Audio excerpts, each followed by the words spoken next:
all over again because I do think we've been muted all the time. Oh, have we? Really? Yes. Okay. Right. So Well, we'll start again. this is really awkward. We shall start again, but that's okay. I think no one could hear us until now, so we'll just do as if we just started the whole thing and I'll cut it later and edit it. This is ridiculous. Okay, so we're here with Jutta Norris. Jutta, this is so awkward. I'll just have to regurgitate everything I've already said. Why don't we talk, okay, you've talked us through and you have to do it again. I'm really sorry. Please talk us through why Glasgow is your second hometown and how you ended up there. Well, in 1988, I came to Glasgow as a mature student. I did my master's degree, my Master of Business Administration at Strathclyde University, so that's my alma mater. And I didn't just do an MBA. I also got myself an MRS degree, as I always say, MRS standing for Mrs., because I met my then Scottish boyfriend, now Scottish husband. We've been married for over 30 years in Glasgow at Strathclyde.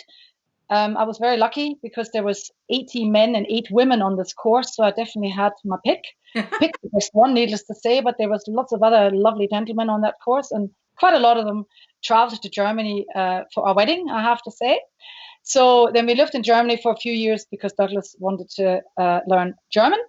And those of you who know him, he is pretty bloody good in the old German, so I can't actually say anything behind his back without him not knowing what I'm talking about. Yeah, his German is really good. Yeah. He actually tour guides in German as well, doesn't he? Yes, he does.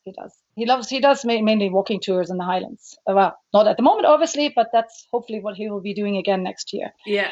And then we came back in 1993 because he got an internal transfer with a company called Honeywell, which are based between Glasgow and Edinburgh, but they also have a big factory or big office outside Frankfurt.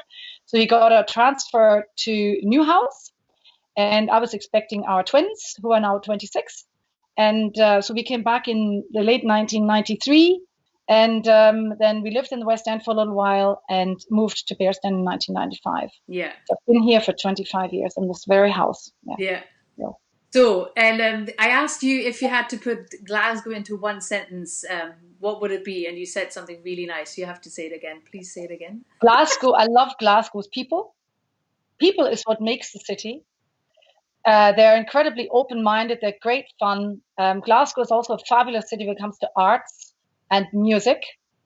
I think it's second to none, actually. And it's probably not without reason that the Royal Scottish National Orchestra is actually not homed in Scotland's capital city, but in Glasgow. Yeah. So the music scene's fabulous. You can really go to a different gig every night if you wanted to. But I love the people. I love the green spaces. I mean, the name Glasgow means my dear green place. It has more green space per capita than any other city in the UK. And I love the West End, and I love the city centre, which I got to know much, much better, obviously, since I've become a tour guide. And I just think the buildings are spectacular. The architecture and the history are quite fascinating as well. So it's you've got everything that you want, and it's very different from Edinburgh. It's a working class city. It's a socialist city, and I'll talk about that a bit later as well. Yeah. So it's completely, from the flair, is completely different from Edinburgh. Yeah, I love them both. I always say the same. Like it's the friendliness. Like Glaswegians are definitely the friendliest. New Scottish people are in general are super, super friendly and helpful, but Glasgow is just second to none. You know, they top everything. And especially with Germans on the coach, I always say you won't understand a word because Ouija accent is, you know, it's even for Scottish people. Lots of them are lost when they go there. But you know, that's very true. So we said you're gonna take us on a virtual tour around your favorite city. So you wanted to start in the West End, and I was gonna bring up the KRK. There we go, that picture, and I need to swap you around. So KRK is up the picture. Yeah. Oh, the picture's up, but I can't see that. No, you can't. All right, okay, that's fine. Well, KRK is one of those Asian food markets that we absolutely love to go to, my husband and I. and I think we'll just start the tour there. We cycled into the West End, and we had to do a bit of shopping as well. So Douglas actually had some bags attached to his bike, which we filled with lovely goodies. Any spice under the sun you can purchase at KRK. Glasgow has quite a large Asian population, Indians and Pakistanis. There's just under 1% Indians and about 2.5% Pakistanis, I think, in Glasgow. So we've got lots of fantastic Indian restaurants. In fact, they say that the chicken tikka masala, anything that's cooked in the tongue, I think it's called tikka. And masala just means spice, I think. Yeah. I think I've written it down actually. It means actually it just means spices. And the chicken tikka masala, some people say, actually had its origin in the 1970s in Glasgow in a restaurant called the Shish Mahal. That's a bit of a rumor. I'm not sure whether it's true, but it's a nice story anyway. So anyway, this market is like, I spent 3 months in India when I was doing a training program with Lufthansa German Airlines, and this market is just like going into a food market in Delhi. It's fantastic. It's very cramped. It's got lots of amazing food things in it, and we just love shopping there. I mean, you can buy a bundle of coriander for £1, where in a normal supermarket here you would probably pay £1 for a couple of bushels. You know, we get all our spices and our turmeric and all our ground ginger, all the things you're supposed to be eating while you're in lockdown because it's good for you, good for your immune system and all that sort of stuff. So we get all that stuff there, and you get a huge bag about that size. You put all of that in your bike pack, and then because when you did the tour to take all the photographs for this chat, it was sunny, wasn't it? So did it all survive being in the sun for 2 hours? Yeah, absolutely fine. Yeah.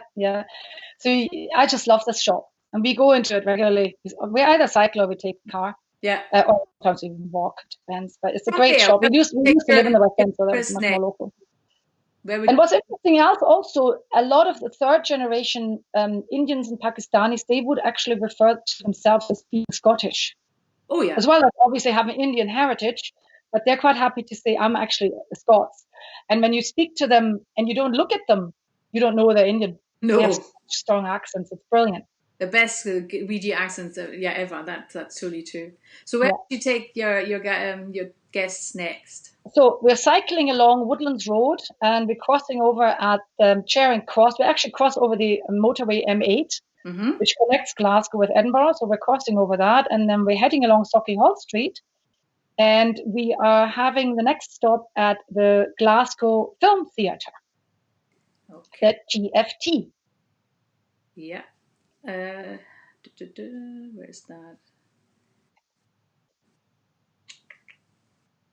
I can't find that just now. Film theatre. GFT. It's an Art Deco building. Yeah. And it's in a side street of Sauchiehall Street. Okay. It was actually the first art house cinema of its kind in Scotland, and it opened in 1939, I think. And in those days, the Glaswegians just loved their cinemas. I think they had 114 cinemas in Glasgow at the time. Yeah. Glaswegians went to the cinema on average once a week. But this is quite a nice theatre. It's not mainstream. It's an independent cinema. And if you're looking for something a little bit more less mainstream, this is it. It's very Art Deco from the inside as well. It's got a big theatre and 2 smaller screens. In the old days, they actually only had 1 screen, but it's got two smaller screens and 1 large screen. And one of the things that we do as a family every year, the kids don't live at home anymore, but when they come home, we go and see It's a Wonderful Life with Jimmy Stewart. Ah, okay. Fantastic Christmas film. Douglas and I, we've got this. You can buy a little pass. I think it's £40. And you get the first 4 shows for free, and then after that you pay and you get a little reduction. So we always get a card like that every year, which supports the cinema. It's a fantastic cinema, and it's a bit of a time warp when you go in there. So it's quite a cool place. So I really, really like it. And of course they do actually serve Erdinger Weissbier. So I'm a very German happy thing is camper when that it comes to that. as long as they have good beer, we're happy. Absolutely. Well, and you get wheat beer, that's even better, you know. That's So from the GFT, we then, I'm just going to look at my list. Then we are heading over to the National Piping Center. yeah. We're actually, we're cycling down. I'm trying to think which way do we go. Yeah, we're cycling up from the GFT and then past the Theatre Royal, then to the National Piping Center. The National Piping Center has a museum which kind of shows the history of the Great Highland Bagpipe, and also tells you a little bit about the small pipes as well, because the small pipes is like a bagpipe, but you don't blow into it. You actually need to operate the bag with your arm. But the Great Highland Bagpipe is an instrument that's to be played outdoors. It consists of drones and a chanter and a bag. And the bag traditionally is made out of sheepskin. So you need to season it regularly, and usually you need to change it every 18 months, depending on how often you play your instrument. And I was hoping my son Gregor would give us a rendition, but unfortunately he hasn't had the pipes out since lockdown because he's busy studying. And he said, Mum, it would be too squeaky and a bit sore on the ears. But the National Piping Center also has a really nice restaurant, the Trist, and it's got a little hotel. And basically, pipers from all over the world, they gather there. This building, when I first came to Glasgow,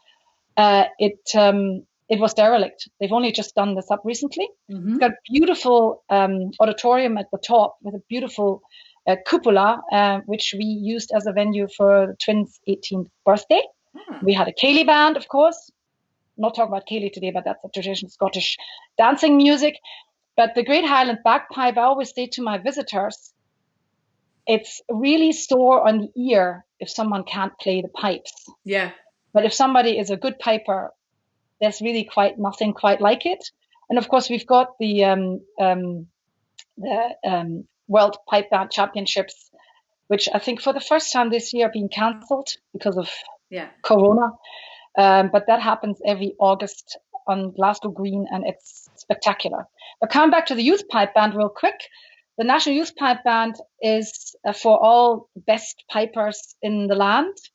And the nice thing about them is when they get together, they all wear their own tartan or their own band's tartan. So it's not a uniform, if you know what I mean. It's got, the pipers all wear different outfits. So I don't know whether you can see this.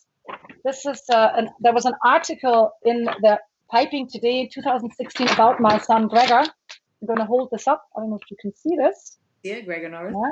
Yeah. He was the pipe sergeant of the National Youth Pipe Band for a few years. And he is quite an accomplished piper. So it would have been nice to have a rendition, but we'll do that next time. He phoned you when you... Yeah, but I'll just play a couple of minutes of the Old Lang Syne, which is a great song anyway, but it's by the Royal Scots Dragoon Guards. And just to give our listeners a little insight into the Great Highland Bagpipe and the way it should be played. Yeah. I'm just going to put this up through my phone. I hope you can hear it.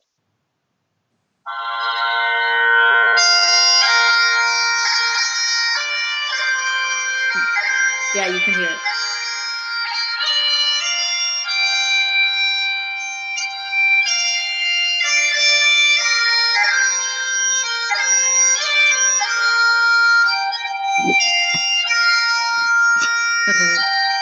Okay, so where would you take the more? This is the band. Yeah.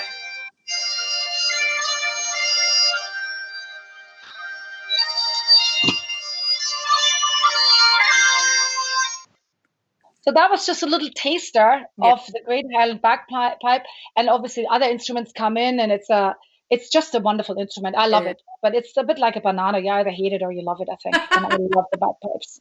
I think you do. You know, also, if you're here in Scotland, you just have to embrace it. You know, it's just just absolutely. I mean, I do have the odd visitor who would say, "Oh, goodness gracious, I'm glad I'm going back to Germany. I never have to listen to this instrument again." But it is part of Scotland. And I say to my visitors, well, when you're in Scotland, you need to listen to the pipes, even if it's just once in your life. But you should, I was in Berlin 2 Christmases ago, and I was surprised one morning to hear the bagpipes, because It's not just here they play them; they play them in Germany as Oh, well. they've got bands, they've got Oh yeah, schools. I know. It's a very popular instrument out with Scotland. Obviously, Canada, the United States, Australia, New Zealand. yeah. They have fabulous pipe bands as well. My son actually used to play for Dalco Triumph Street, which is a Canadian band, which at the moment is they couldn't get funding, so they don't exist at the minute. But hopefully they might start up again. Who knows? So then we're cycling on from the piping centre. Mm-hmm. We are cycling to the cathedral. I'm not going to talk about the cathedral, even though that's where Glasgow actually was born, because that's where St. Mungo, as we call him, founded the city of Glasgow in the 6th century. But once we pass the cathedral, we walk over a little, or we cycle over a little bridge called the Bridge of Sighs, and we get to the necropolis. I don't know if you've got the photos up for that. Got a nice cherry blossom tree. Yes, because when Douglas and I were there, the cherry blossoms just actually popped up. It was brilliant. So we cycled up all the way to the top. The necropolis is called the City of the Dead, and it wasn't always a cemetery. It's been a cemetery since the early 1800s. In fact, the first funeral was in 1832. And it's non-denominational. The first funeral was actually a Jewish funeral. And there's a little section within the necropolis which is dedicated to the Jewish citizens of Glasgow. There's about 50,000 people interred there, and quite a few slavers as well, because we always have to remember that Glasgow wouldn't have become the second most important city in the British Empire if it wasn't for the slave trade. Yeah. But that's, again, for another day. But the necropolis is one of those places. The image of the cathedral, because that's just really beautiful. Yes. You can see the cathedral. You can actually see how big the cathedral is when you look over from the necropolis. Yeah. Looking at the cathedral from the front, you're thinking, oh, well, looks like a nice church, but it's actually quite big because it's on 2 levels. Yeah, that's true. So the necropolis is, I love going there at any time of day. It's got spectacular views over the city of Glasgow. And when the sun sets, sometimes you have this red sky in the west, and it's quite a sight to behold. And what's also very popular, and I'll talk about that again later on, about Glasgow and the people and their humor, quite a lot of newlyweds come up to the necropolis and have their wedding photos taken. Some brides are in white. Yeah. I've seen brides in red as well. Yeah. In red dresses.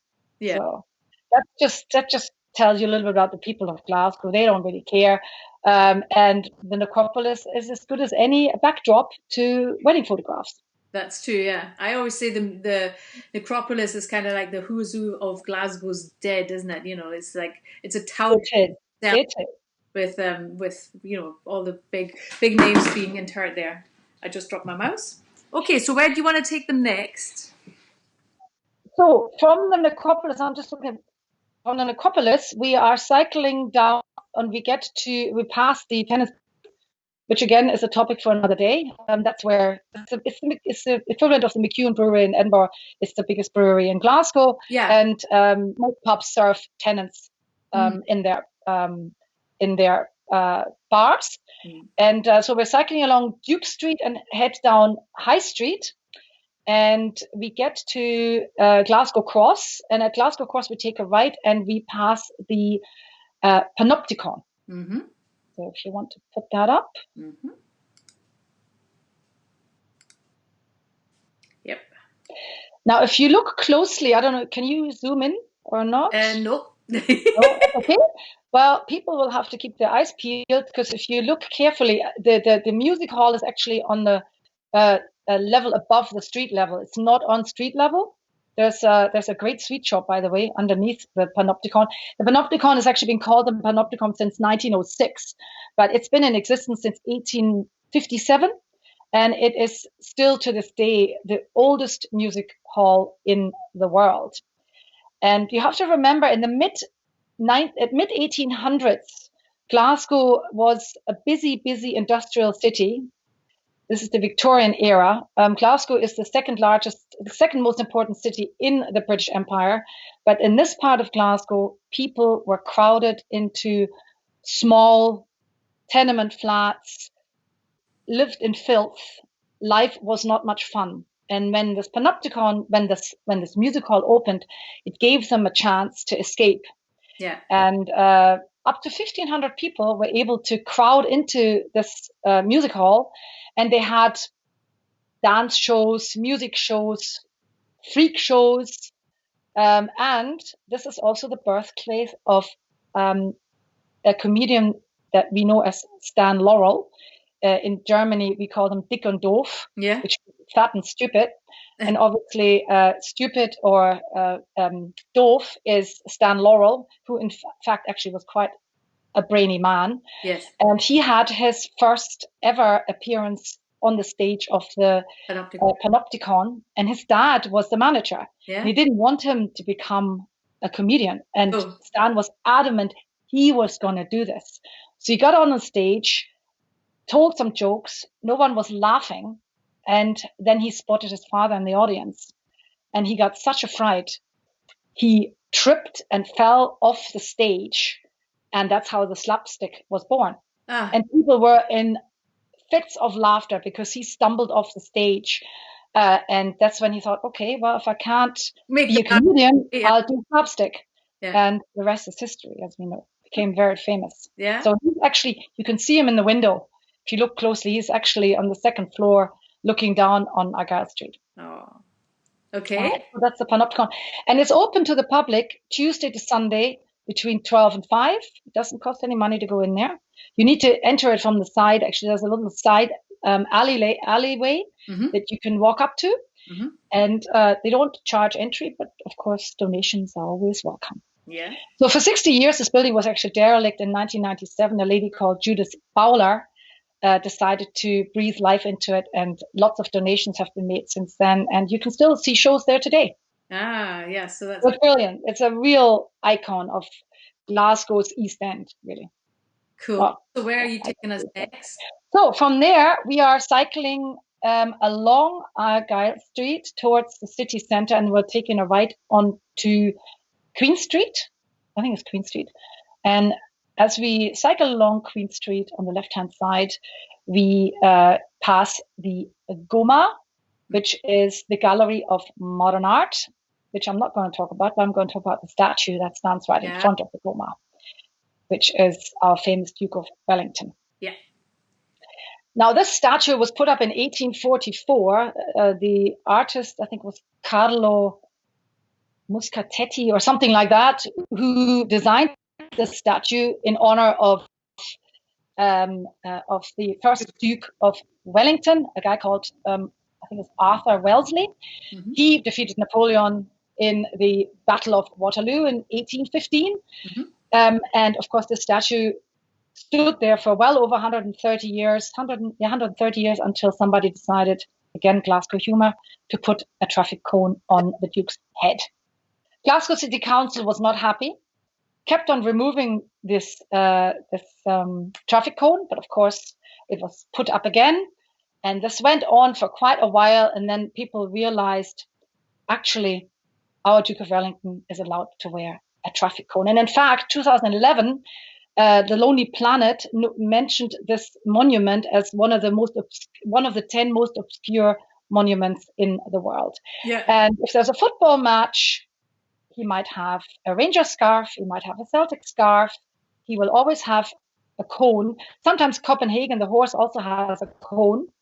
And at the moment, of course, the Duke is wearing a mask. Yes, of course he is. Not sure whether you can see that on the picture, but when I took the picture, he was actually wearing a mask. Yeah. So that was the Duke of Wellington. So I'm looking where we're going next. Also, we call this the cone heat. Cone heat. Yeah, heat. Head of heat. Yeah. It's this Glaswegian word for head. Yeah. Actually, while we're on the subject of head, there is actually a German brewery, which again is not on my cycle route, but it's called West, owned by a German lady called Petra Wetzel. And her logo is Glasgow Heat, German Heart. Yeah. And she makes fantastic wheat beer. She really does make some great beer, but that's for another day, right? So that's the Glasgow heat, and so we're cycling on from there. We are kind of backtracking a little bit. We're heading down to the Clyde, and we are cycling to the Clutha Bar. Now, before 2013, the Clutha Bar didn't feature in any guidebook. It was just one of many pubs in Glasgow. But in 2013, in November, a police helicopter was hovering over Glasgow and had an engine failure. And it was right above the Clutha Bar. And anybody who's been in a helicopter knows once the engine fails, it drops like a stone. And it dropped right onto the Clutha Bar. There were 7 people killed in the bar. Of course, the 3 crew of the helicopter died as well, and 30 people were injured. So that was quite a tragic accident. It was reopened by Nicola Sturgeon in 2015, and if you look closely, you'll see all sorts of faces on the wall there. These are all people who have some sort of a connection to Glasgow. Amongst them, Jerry Rafferty, Frank Zappa, Billy Connolly, who is our famous comedian. There's who else is on there? I think there's 3 women chatting in the steamy, because people used to gossip when they used to wash their clothes in the steamy. These were public wash houses. So these 3 ladies at the left, I think you can see them. Yeah. These are the ladies from the steamy. Yeah. So there's all sorts of famous faces on there. If you go around the corner, there's obviously also a drawing of Stan Laurel. You can't see that on this particular picture. No.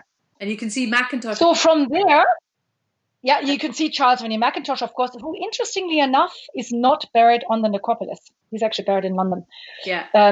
But you see parts one of those of his, people who wasn't recognized at the time, was he? He only became famous after he died, and then that's right.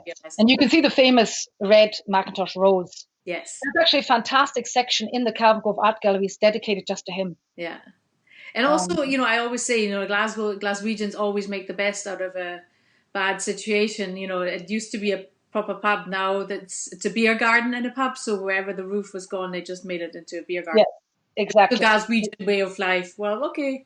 Yes. We have now, yeah. We have as to watch the beer to be hard, people are happy. So, I don't think we'll manage all the rest of your tour. But what if you had to pick 2 more pictures? What would you like? Right. Why don't we then head along the Clyde and we head for the Horseshoe Bar? Yeah. The Horseshoe Bar is one of my favorite pubs. Yeah. It's in Drury Street, which is near Central Station. Again, we could talk about Central Station for half an hour, which in itself is a fabulous place to visit. But the Horseshoe Bar, I think it's been called the Horseshoe Bar since, what does it say there, 1886 or something like that? There's no way I can decipher that. I can't see. No, I think I've got it written down here. Since 1884. It was actually opened in 1846, but the then owner had a real thing for horses, and he decided to name the pub the Horseshoe Bar. Mm-hmm. What's interesting about this pub is it's got, they say, the longest bar in Europe. Yeah. It's in the shape of a horseshoe, and it's 104 feet, which is about 32 meters. And it's brilliant. It's a great pub. It's always full of people. Typical for any Glasgow pub, it's got screens so you can watch football. It's got 11 screens, which that's not my favorite bit, but sometimes when you've got rugby matches, it's great fun to be in there. Yeah. I'm not a big football fan, but I love rugby. So when there's a match and we can't manage to go over to Merrifield, or it's an away match, you can usually find us in the Clutha Bar, in the Horseshoe Bar. It's brilliant. So you and Doug went on a cycle trip the other day to kind of make all the photographs. So yes. Obviously we weren't able to take one inside, otherwise we could have shown the Horseshoe Bar. Exactly, it was closed, obviously, thanks to COVID. So we just took a picture from the outside. Yeah. So, and then I'm just thinking, well, why don't we head on over back to the west? Well, actually, we're going to head back down to the Clyde, cycle along the Clyde, and then we're going to cycle up Byres Road. There's lots and lots of places I could talk about along Byres Road, but of course, we only have a limited amount of time. So we are maybe making a quick stop at the Tube, because it's quite interesting. The United Kingdom only has 4 cities which actually have a subway, which is London, Newcastle, Liverpool, and of course Glasgow. Now, the interesting thing about Glasgow's tube is it only goes around in a circle. Yeah. It's got a lovely nickname called the Clockwork Orange. Those of you who are my age will have seen this film. It was a cult film in the 60s, 70s, I think. Stanley Kubrick's masterpiece, A Clockwork Orange. It's quite a disturbing film, but because of the logo and the color, we in Glasgow call this our Clockwork Orange, and it's got 15 stations, and it goes around in an inner circle and in an outer circle. And I have had students from Germany who've been visiting Glasgow on this, and they just love it. I love the Tube. It's really quite quaint. It's not a massive big train. It's a teeny weeny little train, and it goes around in a circle. And if German visitors ever come to visit and they press the German speaker, my voice comes out of the machine. Because I've done all the German translation for the text and the voice over, so that's me. It's the third oldest subway that's been built in the world. It's the third oldest subway after London and Budapest. That's right. Yeah. So I love the subways. It's great fun to be in it, and because you don't get a signal down there, people can't play on their phone, and you actually get to chat to folk. But it is like the trains are tiny. So anyone who's used to more modern subway systems, they're like, what is this? And you have to remind them this is really, really old. It's not, even this is the modernized version of the one, but it's just tiny. And this is why there's only one circle. They never expanded it. And this is what they built, like, when was it? 18 something? It's crazy. Like it dates back to 1896. Yeah. So something, so it's crazy. I had to look that up. Late 1800s. That's what I usually say. It is, like, it shows you how much importance Glasgow had at the time, that they were able to be one of the first to open that one up. Yeah, absolutely. But Glasgow actually used to have trams as well. Of course, there's no trams. But Glasgow used to have trams too. Yeah. And you can see all this, and you can see an older version of the Tube at the Transport Museum, which is on the River Clyde. Yes. Yeah. So there's lots more I could talk about. Yeah. I don't know how we do for time. Let's go. Do you want to go on more, or do you want to go along the Clyde a little bit? Because there is a monument that's on the River Clyde as we're cycling from the Clutha Bar towards the West End, which most people, when you're doing a bus tour, you wouldn't actually spot this monument. This monument is of Dolores. Now I need to read out her last name properly, so I pronounce it properly. It's, let me just the Spanish one. It's the Dolores Ibarruri. She was a Spanish, communist who lived during the time of Francisco Franco, General Franco's time, who was obviously a fascist, and she was against fascism and fought against fascism between 1936 and 1939, just before the war broke up. Obviously, Franco did succeed, and fascism did succeed, as we all know. But Dolores was instrumental in basically trying to get people to rise up against fascism. And a lot of people from Britain and from Scotland in particular went over to Spain to fight this cause. Yeah. Mm. And well over 60 Glaswegians lost their lives. Now, the what it says underneath the statue, I don't know if you've got it up. Yes. Do you have it up? Yes. Yeah. The statue says, "Better to die on your feet, on your feet, than live forever on your knees." And that was kind of her motto. And in the late 1970s, they wanted to put up a statue in her honor. The artist is a guy from Liverpool, and there was a big stushy when the statue was supposed to be put up, because I think at the time it's only happened once, but there might have been a conservative government in Glasgow, which was unheard of, but they didn't want the statue to go up. I mean, they called her a brute and a communist and all that sort of stuff. And they didn't want the statue to go up, so it was actually put up in quiet. But this kind of leads me on to Glasgow being much more socialist. Mm-hmm. And it also goes hand in hand when in 1981, when Nelson Mandela was still in prison in South Africa, Glasgow, the city of Glasgow, decided to bestow the freedom of Glasgow onto him. And he was still in prison. Yeah. And none other than Margaret Thatcher called him a terrorist at the same time. Yeah. So Glasgow has always gone its own way. They've always done things their way. And that's a good example. Nelson Mandela Place.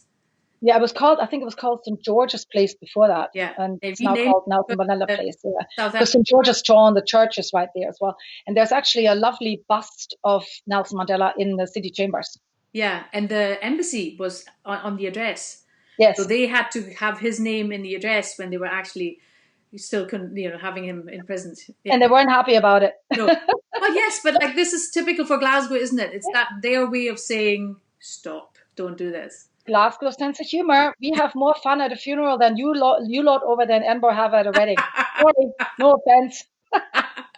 Had to throw that one in. That's good. I'm blushing a little bit. So, I don't know. Do you have one more thing to say? Because I think we should wrap it up now. Well, I can. I mean, the Oran Moor is, I think, the last one on the list, and the reason why I've put the Oran Moor on there, the Oran Moor is the Gaelic word for great melody of life or big song. Mm-hmm. And this used to be actually a church. It was Kelvinside Parish Church. And then it closed and it was refurbished for 2 years. And in 2004, it opened up as the Oran Moor. It's a fantastic venue for gigs. So there's in the cellar, there's a small stage and they do pantomime and things like that down there. They have gigs. Who did I see down there? I can't remember. Was it Japan or something like that? There was all sorts of bands that come to Glasgow that perform in there, and then you have a couple of restaurants. You've got some bars, and you've got a beautiful auditorium underneath the cupola on the top floor. We've actually been to a wedding up there. We've had other events and birthdays and things like that up there. But what I also talk to my visitors about is the pie, the pint, and the play. So in the winter months, every day, Monday to Saturday, you can go to the Oran Moor and you go downstairs and you buy a pint. You can have a glass of wine if you want or a soft drink. Traditionally, you get a little meat pie with brown sauce. You can have a piece of quiche if you want to. And then you have an hour's entertainment of local actors and actresses, and they put on a play, and it changes every week. And it was Colin, what's his name? Colin, I've written it down actually. Because I know the other guy, Colin Beattie, and the late David McClellan. I actually knew David. They started this in 2004. David McClellan's wife actually is one of the main actresses in not Tobermory, what's it called? Alamori, which is sort of... Oh, yeah. So David McClellan was instrumental in starting this pint and the play, and it's a great thing for people to do at lunchtime. Yeah. And I go quite often. It costs £12 at the weekend and £11 during the week or something like that. Yeah. But it's fabulous, and it's really, really good. Sometimes you do have to queue because you can't buy the tickets in advance. You have to queue. So that's one of my favorite haunts, and it's right across the street from the Botanic Gardens, which where people were caught yesterday. Even though it was lockdown, people were gathering in the Botanic Gardens, having a sunbathing session. And when the sun is out, normally, like this is really unusual for Scotland to have like 3 weeks of uninterrupted sunlight. Absolutely. I remembered when, like 2 years ago, the first hot day or something, and Ouija's were hanging out the windows. Topless or something. They were half topless. People were like, typical Glasgow. Well, on a normal day yesterday, you would have probably not been able to see the green on the lawns of the Botanic Gardens because it would have been absolutely heaving with people. That's true. It's got so many green spaces, that people, whenever there's a chance to go outside, people gather in the green places and green spaces of our lovely city. That's true. So that was a nice, like I'll just bring up the picture again of Necropolis to just show you how much green there is. And that was really cool. So I guess we have to invite you again, because when we had the microphones muted again, technical me, the bearded person here is still on his delivery. So, the bearded man. The bearded man. So I'm sure we have to do this again, and then we can finish your tour with all the other bits and pieces that we didn't get around to doing today. So we definitely have to have you back, Jutta, which was... That'd be great, yeah, would love to.